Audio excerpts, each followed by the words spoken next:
صحیح مسلم حدیث نمبر 7121 حضرت ابو ہریرہ رضی اللہ تعالی عنہ سے مروی ہے، نبی اکرم صلی اللہ علیہ وسلم نے فرمایا، اس دوران سونے والے کا فتنہ جاگنے والے کے فتنے سے بہتر ہوگا، اور جاگنے والے کا فتنہ کھڑا ہونے والے کے فتنے سے بہتر ہوگا، اور کھڑے آدمی کا فتنہ دوڑنے والے سے بہتر ہوگا۔ پس جو شخص کوئی پناہ گاہ پائے وہ پناہ حاصل کرے۔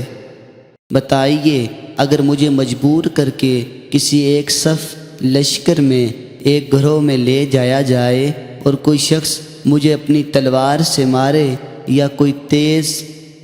صحیح مسلم حدیث نمبر 7123۔ مزید دو سندوں کے ساتھ بھی یہ حدیث مروی ہے، البتہ اس میں وقی کی روایت ان استطاع نجا، اگر تم نجات حاصل کر سکتے ہو پر ختم ہو جاتی ہے۔